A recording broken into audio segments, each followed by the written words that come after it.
All right, everybody. Thank you again for attending tonight's event. Thank you again to Ryan for your presentation. It was great. Um, that was great. And thank you again to the AMA again for allowing us to host the event tonight. So now we're going to jump into our panel. We have some folks that are going to introduce themselves here in a moment. I'm Andy Locke, Director of Strategy and Data here at Response Labs. I'll be moderating the panel and asking questions. And we're start off with Kate.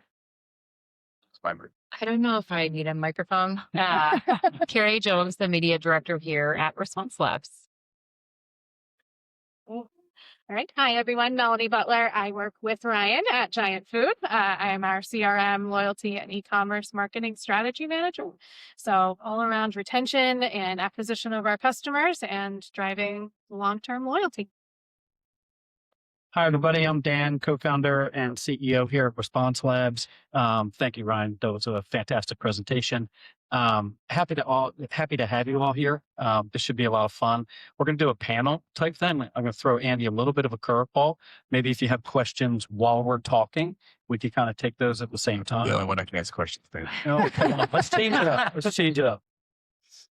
Hey, good evening. My name is Jeff Stump. I'm the U.S. Growth and Operations Manager for a company called Tools for Humanity, all involved with World, of which probably the majority of you have no idea what that is, but that's okay. I can't wait to bring it to your attention. That orb, that little spherical camera back there, we scan your iris, and it is the only way on the planet to anonymously prove that you're a human in the age and beyond, you're not a bot online. So there's an intersection here between this and CRM somewhere. All right, cool. So we just all right, guys. Question number one, and we start with Mel. When you think about the future of customer relationships, what has changed most in the last 2 to 3 years that brands can no longer ignore? Yeah, absolutely. And I think Ryan touched on it. It stole my thunder just a little bit. It's okay. I'm just going to, reiterate some of what he talked about. But I think one of the biggest things, especially that we have seen in grocery, but I think it's across every industry, is the amount of choice that our customers have and that customers in general have. Their attention is very fragmented. They are shopping across multiple different channels and brands, and they're not as truly brand loyal as they used to be. So from a brand perspective, we need to look for ways that are going to really engage them and provide that value to them that they can't find anywhere else. And so I think that's one of the things that we really just can't ignore. How are we providing that constant value to keep them wanting to come back and shop with us and not feeling like we're just the most convenient or, we're just right around the corner? What makes them actually want to walk in the door and have that ongoing value for shopping with us? So that's Jeff? Yeah, I think Ryan said it really well as well, is that, if the age of AI, at least where our intersection comes in, is that customers so much more frequently do want to trust the brands that they engage with. Recognizing from the brand's perspective that you're actually engaging with a real human customer for some of these loyalty programs and the things that are able to be awards, that they are not subject to fraud that is so prevalent now at this particular point in juncture. So building trust into the CRM loyalty stack is something that's becoming more relevant. Great. We're going to continue on here. So many organizations still treat CRM, loyalty, and media as separate functions. Dan, from your perspective, where does that separation break down most clearly for the company and organization? Yeah, so it's interesting. We founded Response Labs about 12 years ago, and the majority of the work that we did was email based, SMS, maybe some push in there, more than 90%. And over time, it's really grown as the data got more democratized, and you could use the data for segmentation, for targeting, going out to different DSPs, different targeting platforms, and reaching people on different channels. We really found the need to be able to expand the offerings within the marketing team, within the CRM and loyal marketing teams, to be able to handle those changes. So here at Response Labs, how we handled it, and I'm speaking from my perspective of building up these marketing teams, we expanded outside of just email, SMS, and push, and we started doing paid media. We stood up a paid media division. Carrie runs that division for us, and we're able to ingest that CRM and loyalty data and target people outside of those more traditional digital channels. I would say that's the biggest one.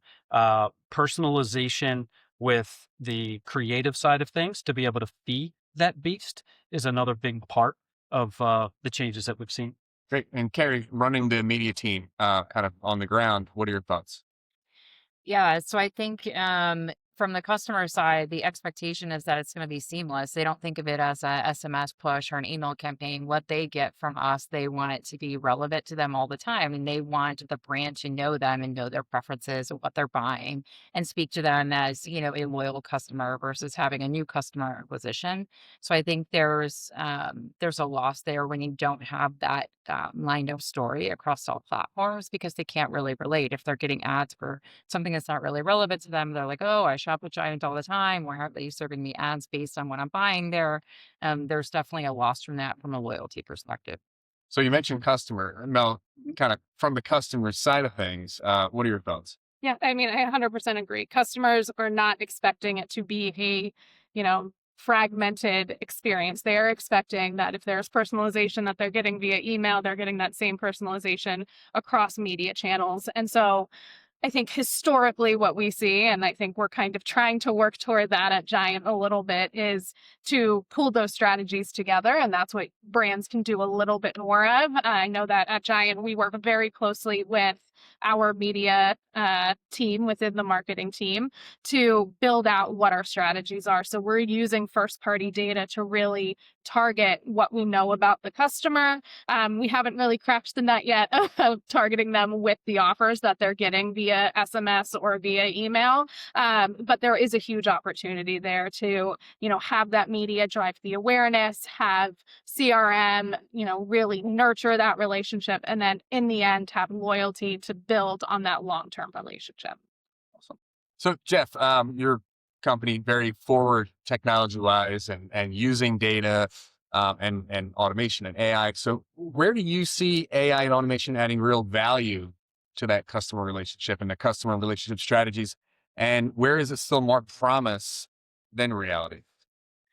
Yeah, I mean, I think, listen, the benefit for World ID and where we stand is that proof of anonymity. And when it comes to AI, using the tools and the systems to gather as much of that first party data signals that you are often so interested in finding, so that you can tailor the offers and the promotions, the rewards and the incentives. Using the systems and the tools of AI to gather what you can from publicly available data is really, really valuable. But, again, I'll keep going back to trust because there are so many visuals in the world that just aren't interested in providing you all of that first party information. And it should be respected. And I don't want to jump into one of your other questions. I know it's on that page. But, planning for the future is really anticipating the anonymity and the integrity of someone's personal information is going to become more and more removed as time goes on. And if brands don't actually plan for that now, they're going to be behind the wall, kind of as Ryan was suggesting in some of those other trends that took shape. So use the tools where you can, but don't use the tools to go and bring down people's personal information. Yeah. Dan, what are your thoughts? Personalization at scale is really important right now, and the tools are there to be able to do it. So I feel like AI is really delivering on that. I think it's getting really close on the data handling and management side of things with segmentation, creating custom audiences, auto populating different channels and delivery mechanisms. I feel like it's really good there. It still needs some polish. You definitely got to have the humans involved. You don't want to just turn it loose. Stuff that's really interesting that you read about people talking about, and there's definitely some good stuff happening, but that's not fully baked, in my opinion, is the bot to bot stuff, the agent to agent stuff. I think we'll get there. I think we'll have our own agents go out and shop for us and talk with Giant at some point and fill the grocery cart and get it delivered and all of that. I think that's coming. It's not fully baked. How long it'll take to get fully baked is interesting because this stuff is moving so fast. It may not work today, but next quarter or 2 quarters from now, that may be solved. So a few different layers there. Yeah, that's great. So Mel, for brand, this is kind of picking off where Ryan was a little bit, but for brands investing in loyalty, what separates programs that truly strengthen customer relationships from those that simply incentivize repeat behavior? And I think there's probably a line there for what you guys are doing, right? Yeah, absolutely. And I think Ryan touched on a lot of what I had written down as my key points, but it's okay. Again, I can build on it. Reinforcement. It is reinforcement of the message. It's again, how do you drive that customer to have the repeat engagement? So I think one of the things, both of the things that Ryan mentioned were, making that everyday value accessible for the shoppers. So making sure that they see a value with every transaction or every engagement that they have with you. It is easy for them to understand. It is easy for them to activate, and it is easy for them to get that value and that reward. And then more long-term is that idea of gamification. How are you making it fun for them to engage with you? How are you making it something that is not only a benefit to them and something that's exciting and, driving that idea of, I forget how Ryan mentioned, but it's not something that you think that they would end up doing, but they end up doing it, and it's not something that they even realize that they're doing. Irrational. Thank you. I was like, there's a word. Where is the word in my brain? Irrational. The irrational response of, taking that additional trip, making that additional shop, that has a business benefit as well. So it's not just giving away the points to them. You have to tie it back to what is making the most sense for the business and what is driving that incremental engagement. Cool. So Carrie, from the media side of things, for brands investing in loyalty, you getting that data, what separates programs, again, from truly strengthening customer relationships from your perspective, versus just simply, incentivizing that repeat behavior? Yeah, I think the first part of it is, of course, relying on the data and understanding what the customer pattern is. And really, what Ryan said, listening to the customer. So many companies miss that part of it and miss that step of understanding their patterns and what is going to incentivize them. One customer might be incentivized by discounts, and one customer might be incentivized by new products or having that special or emotional connection, the surprise and delight. So it's really understanding what's relevant on an emotional level for them and how they're going to respond to that. And I think a lot of companies don't really go into that detail when they're thinking about segmentation of how they can use it to drive more business and keep that connectivity. Awesome. Thanks. Jeff, back to you. So first party data is often described as foundational. What does quote unquote using it well actually look like in practice versus how brands are using it today? And I asked you first, just given the types of companies that are opting into your program and using the tools that you're setting up, what's your perspective there? Yeah, I mean, I think so. Look, this is a platform. It's an app. It's a tool, and it's an anonymous digital passport that's growing over leaps and bounds in time. There's 39 million users of the app currently. 18 million of them, maybe it's 19 million now at this point, are verified through the org. The lower numbers there, if you think about the global population, it's not that we're not there yet. It's that there are not enough orbs to capture the iris of every person on the planet available yet. And so we're putting them in some very unique places. It's like response labs. Yeah. Well, yeah, they're here right now, unique places. But yeah, I mean, but we're partnering with brands, and Giant would be like a perfect partner in every single. I feel like I'm going to get off topic from your questions. Never happen. Rather than just trying to get myself placed in every Giant grocery store. Thanks. But no, This is great. No, but it's interesting because the folks that naturally, it started really with the World Foundation and the World Fund, which is the cryptocurrency that we have. For every user that joins the platform, you end up getting $50 of cryptocurrency for his equity in the company, in the program, in the protocol, until the whatever it is, $5 billion disappears, I guess. So you could all have part of it. But nevertheless, right? So it started there, naturally as far as crypto. I'm not a huge crypto expert myself, to be completely transparent, but that's anonymous to financial transactions, really, right? Like you don't have something new. It's kind of where things built from. But as time went on, we recognized that the incentives that exist from the app is of commercial value. It's Sephora credit, it's Uber credit, it's DoorDash credit, it's $25 off your order, and we pay for it for all of these things. So we don't buy anything, we don't sell anything, we pay for these things and give it all away. Why is that important as far as the first party data? Because the individuals who will buy into this and don't think it's like suspicious or creepy or like, Big Brother watching in some way, because everything gets deleted off. We don't have any of your personal data. None of it. We don't know your, we don't know where you live. We don't know your date of birth. We don't know anything. But folks that do appreciate that and sign up, the brands that are, or the brands giant, anybody really, anybody in there, you know, you may not have the audience that we have anywhere close to your store, your product, or your business.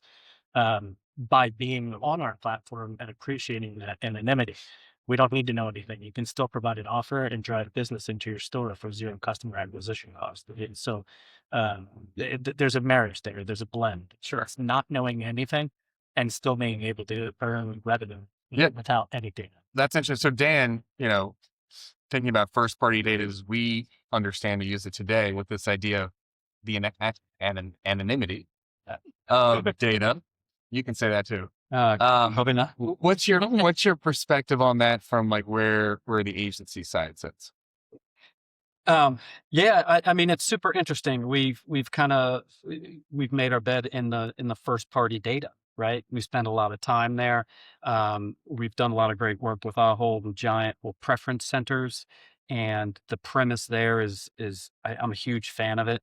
It's we gather your data, we have this brand relationship with you, and the more data that you give us, the better we can make the communication, the better we can make the offers and all of those type of things. And we're really good at that with our clients, and it drives a lot of value. So it's hard to like give that up because it works so well when you have that value exchange. The reality though is a lot of people don't want to give that stuff up. They want to remain anonymous. This is super real, and it's super interesting to me, and the idea of crypto and it growing and scan your iris and it's just me and you don't store anything. Like I feel like you're behind the eight ball with regards to being able to do the old school stuff. Yeah. But it's completely necessary.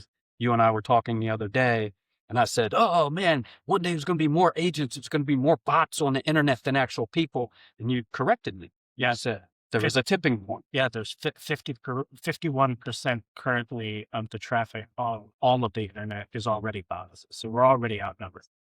So like anybody who's like, oh, I don't think I should do this now, like give me here and you want the choice. We're completely overrun. Right. So to get back to your question and the agency, it's that balance, right? Like as the agency, we have to understand the old school, what got us there. It's working today. It's driving a lot of value in our clients' programs. This new school, it's coming, and we have to understand that balance, and we have to work with our clients to understand how to really harness that and do whatever. So if you kind of think about what I said, if you take one thing away from today and the things that have been discussed, or any advice that you would want somebody to take away, Carrie, we can start with you. If you're advising a brand that feels like they're well positioned today, as kind of Dan was alluding to, but what would you tell them to start doing now to stay relevant tomorrow? Kind of the media perspective on that.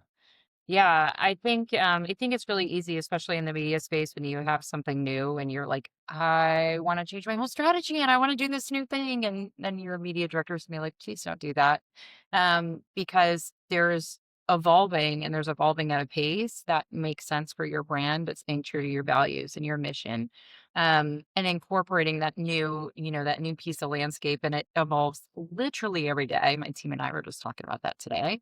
But not driving away from what's worked well, but building that, evolving it to relate to the customer more. So these tools that you can use to be more relevant, and to connect with that customer more than you already are, I think that part makes sense, but no knee-jerk reactions. No, nobody likes that. Yeah. Yeah. Same question. Yeah. So I think what there needs to be a shift from a marketing standpoint, especially I'm a marketer, so that's where I'm leaning into, is shifting from a channel and campaign focus to a true customer journey across different channels. So at Giant, we own CRM and loyalty, but everything else that we do is in different areas of marketing. So how do we make the customer journey part of everything that we think about from a marketing standpoint? How do we build it into our media plans? How do we build it into, anything that can drive that personalization and relevancy for the customer? Because as I mentioned previously, they have so many choices. And if you cannot connect with them and provide them relevant value, you are going to lose them quickly because they are going to find it somewhere else. So making those connections across channels is extremely important. And then continuously learning from what the data is telling you. So what are you seeing in terms of behavior, and how are you learning from it? How are you innovating? I think Ryan touched on that. What is the next thing that you can do to connect with them so you don't fall behind what all of the other competition is doing? So really kind of just staying agile in that way, not making knee-jerk reactions, but really looking at what the data is telling you to make those kind of informed decisions about what your customer is looking for. So follow up to that, how do you work with your media team today? So you talked about your owning CRM, loyalty, e-com. You've got a media group, media team, agency running things. You guys have meetings, you talk. Like, what are you guys talking about? As much as you can say, but what are you talking about how your teams are going to continue to grow and work together? Yeah, sure. So I'm very lucky that my husband actually runs our media. So we talk a lot. Yeah, I don't know. He tells me all the time that I'm not getting preferential treatment, but I am a little sometimes. But we've actually, I think, grown a lot in that way because of that connectivity, to be honest with you. But I think it's really making sure that they understand not only what we know from a loyalty strategy perspective, but what we see from a first-party data perspective. They're now using first-party data way more than they had been previously. Previously, it was just about placements. What's going to get the most impressions? What is going to get into the most homes? But now we're looking at it more from a standpoint of what is going to drive the most long-term value from a customer perspective. How can we target not only acquisition, but also retention? How can we target lapsed customers? We haven't, again, really gotten into the area of personalization yet, but it's somewhere that we hope to get in the future. Great. Jeff, same question. What should folks be to start doing now to stay relevant tomorrow? Yeah, I think brands should just ramp up and start testing more offers that are trust aware and redemption aware, and not just audience aware, and getting to a place where they can connect, verified identity with value exchange, and then kind of pair that with a place that it's trust suspicious digital environment that you're already anticipating what those offers look like for that future. Perfect. Dan? Um, so the premise of the question is brand that's in a comfortable spot and Yep. using data. Brands that are in a comfortable spot are in a vulnerable spot. So whenever we get the fortune of working with one, I want to make sure that we protect that. We do the things that we can do from a data and a loyalty standpoint to protect those core things that we need to protect, but that's not enough. As part of your presentation showed, the competition is thick in all of the categories, and whatever you're doing that's working, whether or not you think it's a secret, it's not. The competition's coming. They're doing new things. They're trying new things, and they're definitely coming after what's working for you. So it's critical that, and it's common against all of these answers, that you test, that you get out there and you do new things, you test new things, you test new offers, new channels, and be able to close the loop in the data to really be able to track what's working and what's not working. And what's working, go heavier in it. The stuff that doesn't work, there's going to be a lot of it, throw that off to the side and learn from it, and just continue to do that optimization loop. because your competition's going to do it. Awesome. Yeah. So one last question that we didn't talk about, but I think it's just interesting to hear and for other people to hear. But how are you individually, whether it's on a personal side or more so on a professional side, embracing and using the AI tools and technology that are just continuously to grow at a rapid pace? Where are you seeing, Carrie, the most value? How are you specifically using it that you think would be informative and beneficial to folks here? Yeah. So a lot of the things that I use it for, I pull in research. So understanding that AI can pull a lot of research points that you wouldn't necessarily get from Google. So you can pull like KPIs or industry benchmarks, and I'll go across to other AIs and compete them against one another. Case Terminator comes, want to make sure who's the best competitor, but it gives you a good scenario for where it's basically resourcing and pulling all this information in so we can look at it at a high level and say, okay, like this makes sense for what we're doing. Maybe we can test in this area. And so we do a lot of that with like testing opportunities, process opportunities, but a lot of industry research as well. Jeff, same question. How are you using AI today?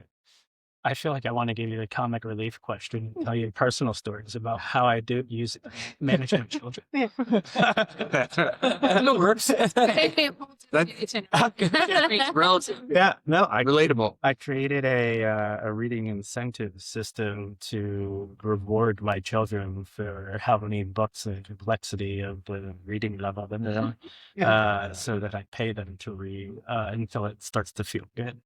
With crypto. For you or I pay my 9.5-year-olds with crypto. Yeah. No, I mean, there's to be serious from a company perspective, there's just for everything I said, I don't have individual data on end users. The data we do have is just the signups globally that are happening, and then it is the rewards partnerships that we have and scheduled unlocks and claim codes and just all the different things that it's so much data.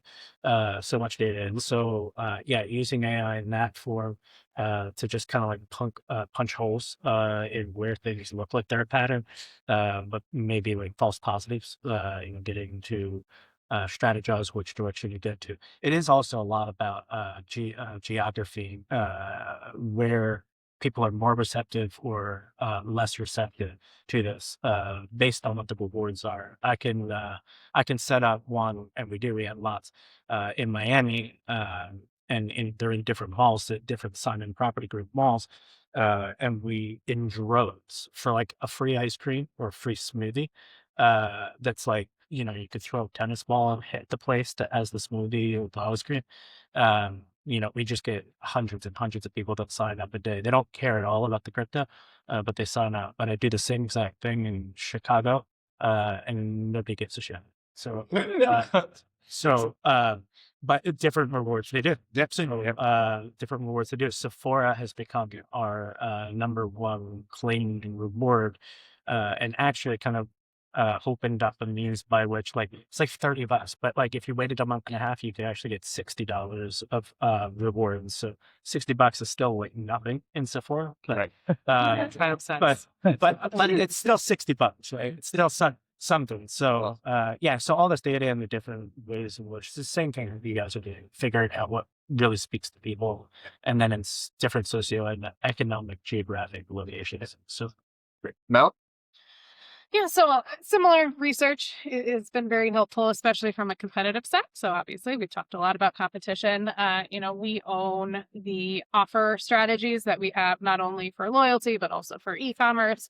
So I've used it many times to just kind of get a check on what's going on within our market, or not even only in our market, but across the US, across Europe. What are they using to drive engagement with their shoppers? So, I've used it for that. I also use it just for organization, building itineraries for my family, because I don't have time to do that stuff. But I think the one thing that I will say, from a marketing perspective, just a call out and caution is that we are hearing already that, consumers have concerns around AI and the use of AI within marketing, especially on channels like social media. So, I know our team internally has been very mindful of not using AI too much from a creative standpoint because it's not authentic. It doesn't drive that trust.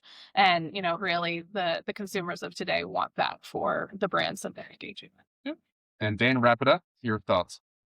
Yeah. So, I mean, what do I pick, Andy? Our offices are next to one another, and that's like all day, every day. There's new learnings. We have a thing called Team AIQ that we launched here at Response Labs a little over a year ago, where each of the divisions they have kind of a North Star in what they're doing and what they're testing with AI. And each division does really cool stuff. And this is our all hands week where we have everybody in town, and we will share those learnings with each other. Which is really cool from a company perspective.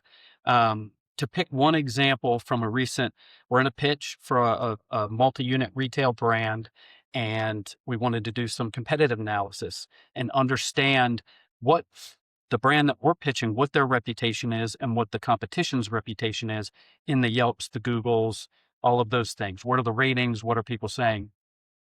So I fired up OpenClaw, and OpenClaw is an agent. I fired it up while we were in the war room in here, did it in my office, and I said, go out to all of the locations for this brand we're pitching and go to these top 3 competitors' locations, literally online, go to those locations that you can find in Google and Yelp Index and all that, and categorize what you find and create an executive summary on how they stack up. And I walked away, had a drink, did some stuff, and I walked back in.